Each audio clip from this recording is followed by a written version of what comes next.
lundi, tout le monde. Bon lendemain de tempête, Jean-Simon. Est-ce que tu as pas mal pelleté au cours des dernières heures, toi?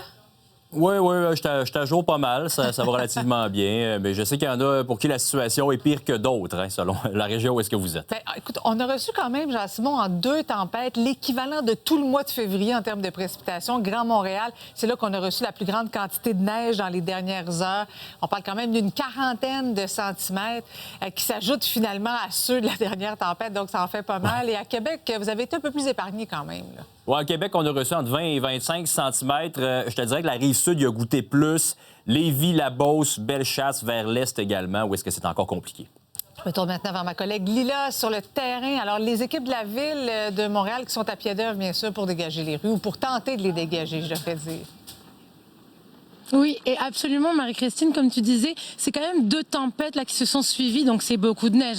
Ce matin, Environnement Canada nous a confirmé donc 35 cm de neige jeudi, plus 40 cm de neige hier, dimanche. Ça fait 75 cm. C'est beaucoup de neige et il y en a partout, sur les trottoirs, sur les routes. Et au niveau de la ville, effectivement, c'est déjà commencé, on déneige. C'est une opération d'envergure, ce que nous dit la ville. Et ça va durer, ça va être long, ça pourrait prendre 8 jours à enlever toute cette neige. Et je vous propose justement d'écouter Philippe Sabourin à ce sujet, porte-parole administratif de la ville. Il nous explique un peu le bilan. Moi, en 20 ans de carrière, j'ai jamais vu ça. 2 tempêtes back-à-back avec 35 cm pour un total de 70, ça se peut pas. Aujourd'hui, on lance tout de suite l'opération de chargement.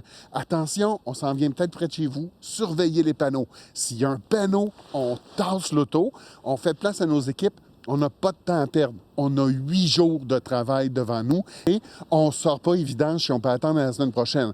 Nos camions sont là, on va passer, mais mettez-vous à la place d'un employé. Il y a un banc de neige de 5 pieds de haut puis il faut passer un bac 360 litres. Ça se peut même pas.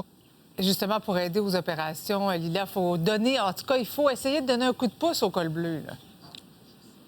Oui, vraiment, en fait, ce qu'on nous dit, c'est que ne sortez pas vos vidanges nécessairement si vous pouvez les garder un peu plus longtemps là, parce que ça va aider au déneigement. Il n'y aura pas d'objets sur la route. Moi, juste pour rappel, Montréal, c'est 10 000 kilomètres de rues. Ce sont à peu près, c'est l'équivalent plutôt de Montréal-Pékin. C'est beaucoup de chemins à déneiger. Il y a des pistes cyclables.